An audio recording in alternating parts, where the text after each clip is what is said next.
nouvelle saison de Pourvu que ça dure, l'émission qui rend l'éco-responsable sur Public Sénat, avec aujourd'hui une émission spéciale sur la crise énergétique que nous traversons. Beaucoup de questions se posent maintenant que la Russie a quasiment fermé le robinet du gaz. Risque de pénurie, coupure de courant, chasse au gaspillage. On parle de tout ça avec vous, Agnès Pannier-Runacher. Bonjour. Bonjour. Merci d'être là avec nous sur Public Sénat, ministre de la Transition énergétique. Pardon, avec cette question quand même d'emblée, je vais vous la poser. C'est un scénario noir.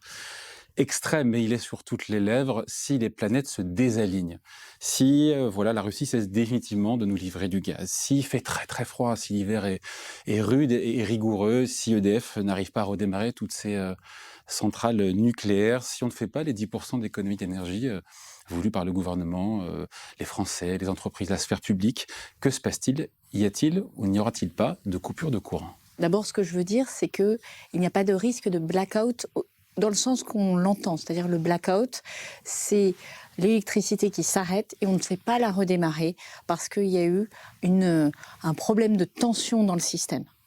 Ça, nous l'avons anticipé et nous avons un plan pour faire face. Donc ça, on l'exclut.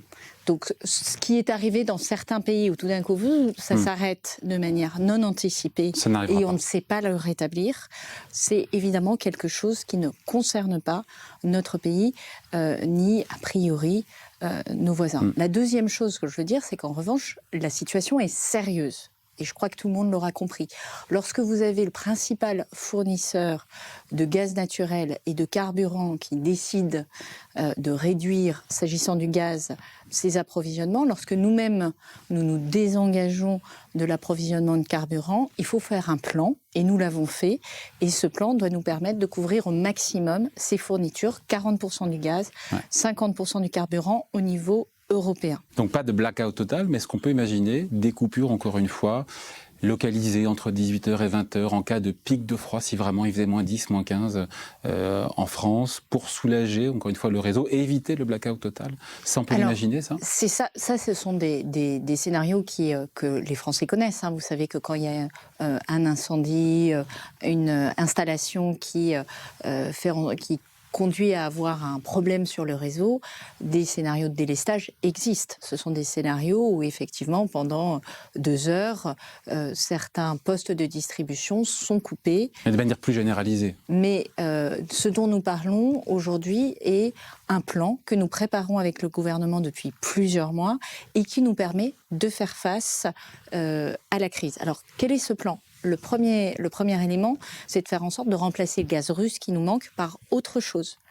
Nous avons accéléré l'approvisionnement, nos terminaux méthaniers. Ils ne fonctionnaient pas à plein avant, ils fonctionnent aujourd'hui à 100% et nous importons du gaz naturel liquéfié qui le gaz russe, on a les chiffres, c'était 17% de nos importations. Donc 40% pour toute l'Europe, 17% pour la France. Et maintenant, c'est 9%. Et maintenant, c'est 9% le niveau de dépendance. Mais, on l'a réduit de moitié. Tout à fait. Tout à fait. Et aujourd'hui, surtout, nous avons plus de gaz qui vient de la Norvège, plus de gaz qui vient dans nos terminaux méthaniers. Et cela nous a permis de remplir nos stockages de gaz stratégiques à 100%, c'est-à-dire 90 et quelques pourcents, c'est-à-dire avec 2 mois d'avance par rapport à notre objectif de remplissage de gaz. Mais ces stocks de gaz, on sait que ça ne représente que 20 à 30% de notre consommation annuelle de gaz, dont la moitié est consommée d'ailleurs l'hiver. Donc en fait, ça représente 50% du gaz que nous consommons sur une saison d'hiver. Et nous en avons besoin l'hiver, puisque le reste de l'année, nous pouvons nous contenter d'avoir les terminaux méthaniers qui fonctionnent. Et pendant l'hiver, évidemment, les terminaux méthaniers vont continuer à fonctionner. Et la avec Norvège... Avec le GNL, il faut expliquer, c'est du GNL, c'est du gaz naturel liquéfié. Exactement. Qui arrive à des méthaniers, c'est ça? Qui arrive avec des méthaniers, qui est regazéifié, qui est retransformé en gaz. Donc ça coûte un peu plus cher que du gaz qui arrive directement par gazoduc. C'était ma question, ça. Et qui ensuite est injecté dans nos réseaux, de même que la Norvège fournit à la France, mais comme point d'entrée de l'Europe, du gaz directement gazeux et qui est rentré dans notre système gazeux et qui permet de fournir la France et de fournir une partie du reste de l'Europe. Donc ce qui a remplacé le gaz russe, c'est donc essentiellement le gaz norvégien, le GNL. Voilà. Américain essentiellement? Non, pas essentiellement américain, c'est assez diversifié. Il y a 8 pays qui fournissent à titre principal ce gaz, qui viennent de la façade américaine et de pays d'Afrique. Quelques pays, oui non, essentiellement de pays d'Afrique, je ne veux pas dire de bêtises. Et nous avons également les interconnexions qui fonctionnent, et donc l'Espagne qui est en capacité de nous fournir du gaz naturel en tant que de besoin, puisque l'Espagne elle-même a du gaz importé par méthanier et dispose de connexions par gazoduc. Donc pas de pénurie de gaz à vous écouter. En même temps, quand on écoute la directrice générale adjointe d'Engie, elle dit pour l'hiver prochain, on a les volumes de gaz nécessaires à climat moyen. À climat moyen. Oui, tout à fait. Alors, c'est là où il faut rentrer un petit peu dans le détail, c'est-à-dire que on a un peu de temps. Ce sur quoi nous travaillons, c'est d'abord un scénario pour passer l'ensemble de l'hiver avec nos stocks, les importations et de faire face à toute la consommation de gaz que nous utilisons tout au long d'un hiver. Sur un scénario comme l'année dernière, par exemple, évidemment, on n'a pas de difficulté. Depuis le début d'année, un certain nombre d'économies de gaz ont été faites. Si nous prolongerons cette économie de gaz, nous n'avons pas de difficulté, même si donc, notre consommation de gaz a baissé assez significativement. Et vous savez que nous visons 10% de baisse de notre consommation de gaz. Cet hiver, nous passons l'hiver sans difficulté, quand bien même le climat deviendrait froid.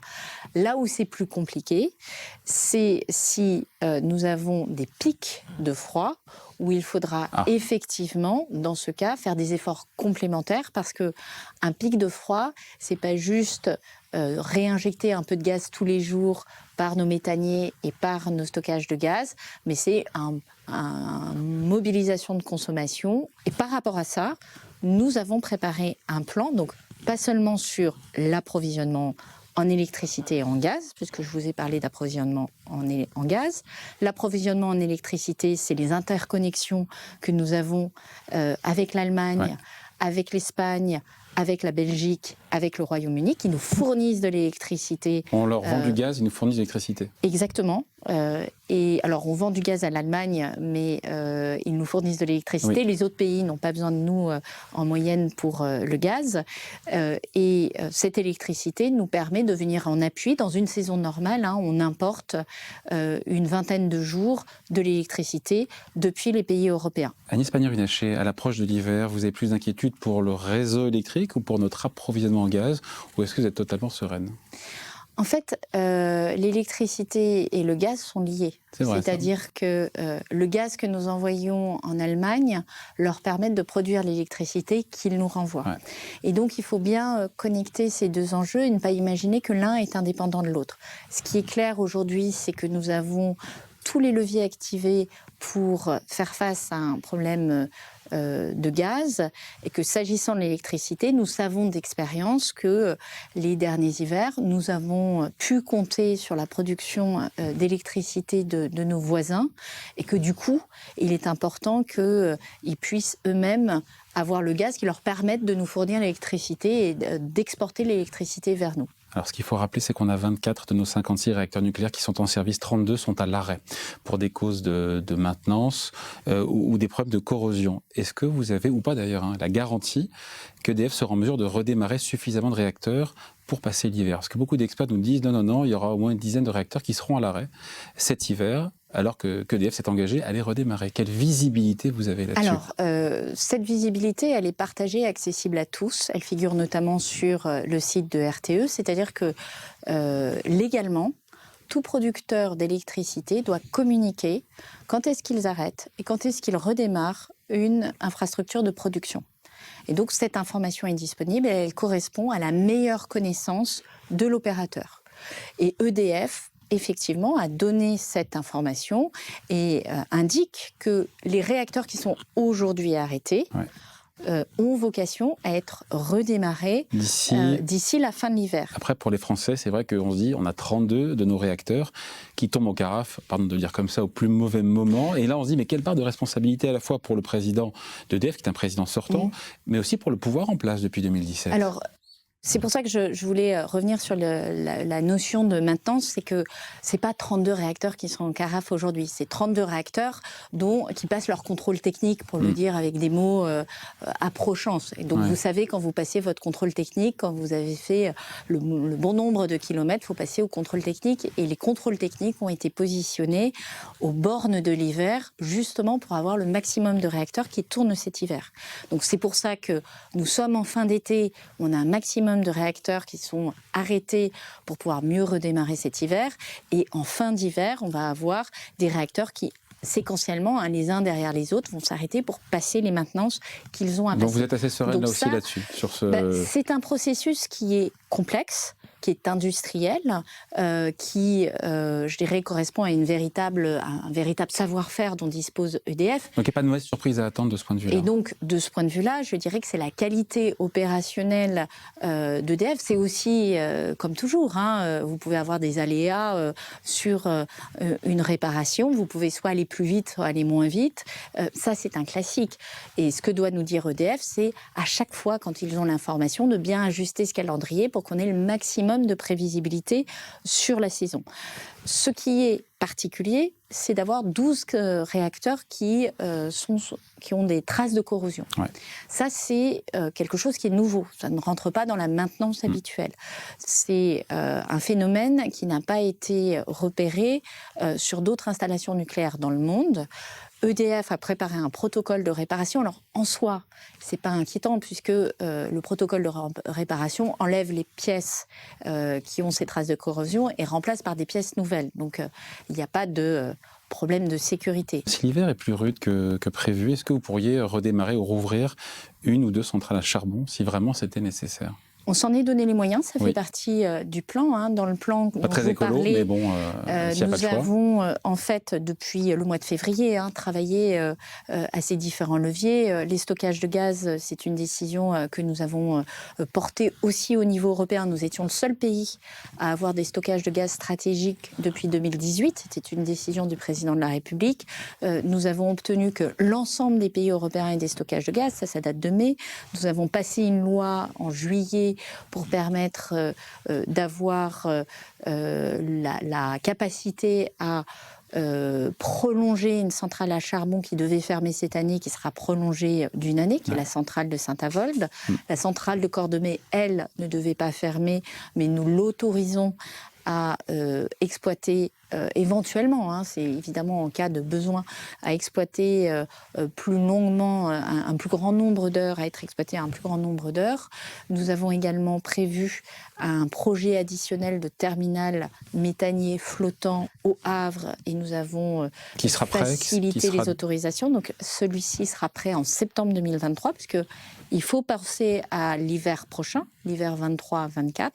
Donc nous sommes déjà en position de préparer l'hiver 23-24 et nous nous sommes donné aussi les moyens de réquisitionner éventuellement les centrales à gaz. Nous sommes donné les moyens de recenser l'ensemble des groupes électrogènes diesel pour être prêts à commander à ceux qui en disposent de basculer sur le groupe électrogène plutôt que d'utiliser l'électricité du réseau. Donc vous voyez, tous les leviers sont aujourd'hui utilisés et nous organisons un plan en cas de difficulté. Mais comme c'est notre mission de le faire par rapport à une crue décennale, une crue centennale, nous devons avoir un plan de continuité d'activité activable dans tous les scénarios. Et notre scénario de référence, je dirais, c'est celui de l'hiver 2010-2011, qui a été l'hiver le plus froid de ces 20 dernières années et sur lequel nous faisons des tests pour savoir si on prend telle mesure, qu'est-ce que ça nous donne comme confort supplémentaire, si on prend telle mesure, qu'est-ce que ça nous donne comme confort complémentaire pour avoir les leviers en place au moment des pics de consommation. Il y a ce plan de sobriété énergétique, réduire collectivement de 10% notre consommation d'énergie. Vous comptez autant sur les entreprises que sur les Français? Parce qu'on se dit que le levier le plus puissant pour organiser un petit peu les économies d'énergie, ça reste quand même de passer par les bâtiments, les entreprises, non? Je vais être très claire. Le plan sobriété des entreprises, C'est pas l'État qui va expliquer à quelle heure on éteint la lumière, à quelle heure on la rallume et quelle doit être l'intensité de la lumière dans tel bureau ou dans tel atelier. Parce que les entreprises, les organisations syndicales, les salariés, les équipes de management savent mieux que nous ce qui est utile et ce qui l'est moins. Ce qui correspond à des économies où on fait la chasse au gaspillage et ce qui correspond à des économies où on risque d'aller trop loin par rapport en termes de conditions de travail des salariés ou en termes de production. Le plan sobriété, ce n'est pas une baisse de la production. Et ça doit être très clair pour tout le monde. C'est vraiment être attentif au chauffage, à l'éclairage, à l'utilisation de l'eau chaude sanitaire. Là, on est dans une sobriété qui vise à réduire notre empreinte carbone. La nuit, vous l'avez compris, si l'électricité est allumée, on n'aura pas de problème d'approvisionnement. Mais nous, ce qui nous intéresse dans le plan sobriété, c'est un objectif climatique. C'est une transformation de nos comportements. Nous nous sommes engagés en 2050 à être à une neutralité carbone et dans tous les scénarios de réseau du transport d'électricité, l'entreprise RTE qui a travaillé 2 ans sur des scénarios de décarbonation, il y a un objectif de diminution de 40% de notre consommation d'énergie à usage égal. C'est-à-dire que, par exemple, vous, dans ces locaux, en 2050, vous devez trouver les voies et moyens, en faisant la même activité, de consommer ou d'émettre, d'arriver à 0 carbone d'émissions. Et donc, vous allez devoir économiser 40% d'énergie en faisant la même chose. Et ça, vous avez 2 leviers. Changer votre comportement, c'est-à-dire peut-être vous dire que vous avez besoin de moins de luminosité, et puis utiliser des technologies qui émettent moins de carbone, passer d'une lampe normale à du LED, où vous allez économiser 60% de consommation. Sur les entreprises, Bercy a recensé 2300 entreprises industrielles qui sont des grosses consommatrices de gaz. Est-ce que vous savez, Madame Pannier-Runacher, quelles sont celles qui seront mises à contribution? Quelles sont les entreprises qui seront au contraire sanctuarisées? On a encore de la visibilité là-dessus?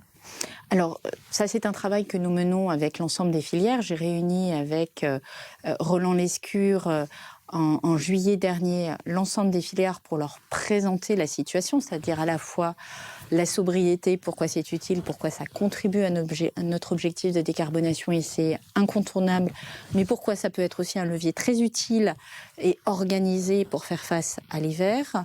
Et nous avons des discussions qui se poursuivent avec les entreprises qui utilisent beaucoup de gaz pour voir comment elles sont capables de diminuer leur consommation de gaz, alors là, au cœur de leur processus, et de faire en sorte qu'elles n'aient pas à interrompre leur activité. Avec des contrats d'effacement, c'est ce qu'on évoquait tout à l'heure. Alors pas seulement, parce que... Parce que là encore, il faut imaginer que ces coupures de gaz et d'électricité vont entraîner des pertes pour ces entreprises qui pourront ou ne pourront pas les encaisser. Alors, la vraie question, c'est comment on est organisé pour faire ça. Des entreprises qui s'arrêtent entre Noël et Jour de l'An, ou des entreprises qui arrêtent de produire au moment des congés d'été, il y en a beaucoup. Et donc, toutes les entreprises ne sont pas en production continue. La difficulté par rapport à cet enjeu d'utilisation du gaz, c'est l'anticipation. C'est-à-dire que si on était sur un scénario où 2 heures avant, on les prévient en disant « attention, on arrête le gaz », la possibilité de s'organiser par rapport à leurs salariés, par rapport à leurs clients, par rapport à l'aval et au site pour lequel elles doivent fournir des pièces qui elles-mêmes sont nécessaires pour la production d'autres entreprises, est évidemment complexe. Donc notre enjeu, c'est d'anticiper au maximum, de tenir compte aussi du fait que certains sites de production ont besoin ne peuvent pas s'arrêter du jour au lendemain. Ça, c'est très clair que ça peut abîmer l'outil de production. C'est le cas de four. Un four pour produire des objets en verre. Si vous l'interrompez trop rapidement, vous ne pouvez plus utiliser le four. C'est des dizaines, voire des centaines de millions d'euros de casse. Donc ça, ce n'est pas possible. Est-ce que vous estimez demander un gros effort, un effort colossal aux Français en leur demandant de baisser leur consommation d'énergie de 10%? Engie nous a dit que les Français déjà avaient commencé à hauteur de 4-5%, c'était à la fin de l'été. Et je suis retombé sur cette étude OpinionWay qui date un petit peu, c'est 2016, mais qui montre que 56% des Français avaient froid l'hiver malgré l'utilisation de leur chauffage. C'est difficile à eux de leur demander un effort supplémentaire. Alors, il y a évidemment une grande différence entre 2 catégories de Français. Vous avez 12 millions de Français qui sont dans une situation de précarité énergétique. Ces 12 millions de Français, ils ne vont pas baisser le chauffage. pour la bonne et simple raison qu'ils l'ont déjà baissé. Et qu'aujourd'hui, notre combat pour eux, c'est de faire en sorte qu'ils puissent remonter leur chauffage, ou qu'ils puissent vivre dans des conditions de température qui soient confortables. Et vous savez que, en gros, l'idée, c'est que 19 degrés, c'est la bonne température de chauffage. C'est celle qui figure aujourd'hui dans les textes de loi. Vous savez qu'il y a une température de consigne qui a été précisée, mais ça date depuis des années, qui fixe cette température à 19 degrés. Et que quelqu'un qui ne peut pas dépasser 15 degrés, qui met un tout petit peu son chauffage, évidemment, ne vit pas dans de bonnes conditions. Beaucoup de Français nous disent, ça c'est des enquêtes d'opinion assez récentes, qu'eux, ils sont prêts à faire un effort sur leur consommation d'énergie pour 3 raisons. La première, c'est qu'ils sont sensibilisés aux enjeux de la lutte contre le réchauffement climatique. La deuxième, c'est qu'ils ont entendu qu'il y avait un problème de passage de l'hiver. Et là, ils disent d'accord, mais à condition que les autres fassent des efforts, et en particulier les grandes entreprises, et en particulier les administrations. C'est pour ça que nous avons pris les devants et que nous souhaitons être exemplaires sur le sujet des économies d'énergie. Puis la troisième raison, elle est très concrète, c'est que c'est leur pouvoir d'achat. S'ils arrivent à faire des économies, c'est autant d'argent en plus sur leur compte en banque. Et nous allons lancer une campagne grand public sur 5 gestes essentiels qui sont vraiment les gestes, je dirais, gagnants. Gagnants en termes de confort et gagnants en termes d'économie d'énergie. Les 1 degré, on baisse d'1 degré, on baisse de la consommation d'énergie de 7%, voilà, donc, c'est ça? Baisse d'1 degré de votre chauffage. Vous réglez votre chauffage à 19 degrés. Si vous étiez à 20, c'est 7% de gain d'énergie. Alors, c'est des moyennes, évidemment. Vous coupez les appareils en veille. Ça, c'est relativement nouveau. C'est beaucoup de gains d'énergie. C'est également, vous réglez votre chauffe-eau. Il faut que votre chauffe-eau, un technicien passe, s'assure qu'il fonctionne parfaitement, et il faut une maintenance assez régulière, à peu près tous les ans. Et on a des gains d'énergie de 10, de 15%, et qui soient bien réglés à la bonne température, 55 degrés. C'est également des économies sur le déplacement de votre machine, du moment où vous faites tourner votre machine à laver. Pas à 18 heures. Vos équipements qui sont le plus consommateurs, si on peut le déplacer en le mettant après 20 heures ou avant 8 heures du matin, le grille-pain, avant 8 heures du matin, ça peut être un gain d'énergie. En tout cas, ça soulage le réseau. Et surtout, si vous jouez sur des tarifs de type heure pleine, heure creuse, c'est aussi un gain de pouvoir d'achat. Vous misez sur la responsabilité, sur la bonne volonté des Français qui peuvent le faire. Vu l'urgence, il ne fallait pas passer par des mesures certaines obligatoires. Je sais qu'on ne peut pas après contrôler chez tous les Français la température de la maison, mais... Non, nous travaillons en fait avec les acteurs du logement. Dans les groupes de travail sobriété, il y en a 9 aujourd'hui. Il y en a un qui porte sur tous les gestionnaires de logement, que ce soit les syndics d'immeubles, dont vous savez qu'en fait, ils ont souvent la main sur les installations de chauffage, et rarement vous vous posez la question de la température de consigne. C'est pas une question que vous avez en assemblée générale de copropriété.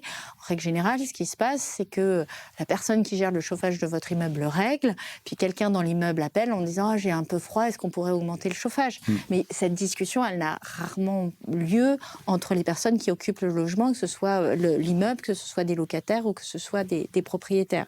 Donc là, l'idée, c'est de faire en sorte de s'appuyer sur les professionnels qui gèrent de l'habitat collectif. Alors évidemment, ça ne concerne pas l'habitat individuel, mais l'habitat collectif, vous en avez quand même beaucoup, qui gèrent l'habitat collectif et qui puissent aider et accompagner les locataires et les propriétaires dans une bonne gestion de leur chauffage, et qui puissent leur renvoyer aussi les économies. Ça, je pense que tout le monde aura intérêt à agir dans cette direction.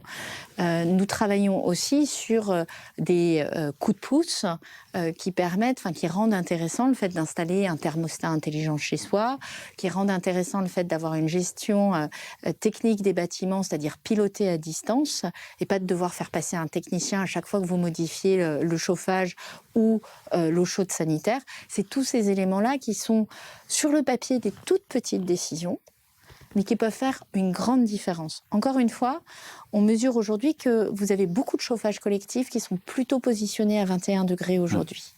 Si on baisse à 19, ça fait une grosse baisse de la consommation énergétique. C'est une baisse sur la facture, et c'est une baisse de nos émissions de gaz à effet de serre. Dernière question sur le télétravail. Est-ce que c'est une mesure ou pas efficace pour réduire notre consommation d'énergie? L'AIE, l'Agence internationale de l'énergie, nous dit oui, s'il est mis en place 3 jours par semaine. vous pensez, pourquoi pas, le rendre obligatoire cet hiver, sachant que le MEDEF, clairement, s'est positionné contre, en disant que le télétravail, pour qu'il soit c'est efficace sur le plan énergétique, uniquement quand les bureaux sont complètement fermés. C'est vrai que c'est un peu frappé sous le sceau du bon sens. Et voilà. Non, mais... Donc en fait, le télétravail ne peut contribuer à des économies d'énergie que si on a pensé à la fois comment ça se passe dans l'habitat des gens qui télétravaillent, c'est-à-dire est-ce qu'ils rajoutent, est-ce qu'ils sont en habitat individuel, est-ce qu'ils doivent rallumer leur chaudière, rallumer leur chauffage quand ils rentrent à la maison, et de l'autre côté, comment ça se passe dans l'immeuble qui ne serait plus occupé. Si c'est un télétravail, c'est un télétravail où les gens ne sont pas tous, on ne peut pas fermer le bâtiment et on est obligé de continuer à le chauffer, malheureusement, ça n'a pas d'impact sur le chauffage. Si c'est un télétravail qui est pensé, organisé avec les salariés, une piste ou pas, alors et qui fait, en fait, ça va dépendre des entreprises. Certaines entreprises aujourd'hui sont assez avancées et sont en capacité de dire je peux le faire parce que j'ai 3 jours entre le week-end et un jour de télétravail sur lequel j'ai le soutien de mes salariés. Et dans ce cas-là, c'est 3 jours où je peux vraiment fermer le chauffage, enfin en tout cas diminuer le chauffage et l'électricité, et j'ai des gros gains. Et puis, vous avez des organisations qui vous disent « mais j'ai toujours besoin d'avoir une équipe parce qu'il peut y avoir des urgences, j'ai des appels d'offres. » Les appels d'offres, malheureusement, il n'y a pas de week-end pour des appels d'offres. Et donc, je vais toujours devoir mettre à disposition mes locaux. Et si j'ai à disposition mes locaux, je ne vais pas arrêter le chauffage, je ne vais pas arrêter l'électricité. Et à la fin, mes gains d'énergie sont relativement minimes. Bon, ce qu'on retient de cet entretien, c'est que pour passer cet hiver, il va falloir que tout le monde fasse un effort, entreprise, particulier, tout le monde s'y mette. Je crois que la grande conclusion, elle est double. C'est on est préparé et on a beaucoup de leviers qui ont été activés dans notre boîte à outils. 2, les comportements. Plus on prendra et on anticipera chacun à notre niveau, évidemment les grandes organisations, et j'appelle les grandes organisations, je veux dire les grandes entreprises, les collectivités locales aussi ont un rôle essentiel à jouer. Plus nous, on sera capable d'organiser la sobriété énergétique, plus ce sera facile de le passer cet hiver et d'éviter des mesures contraignantes.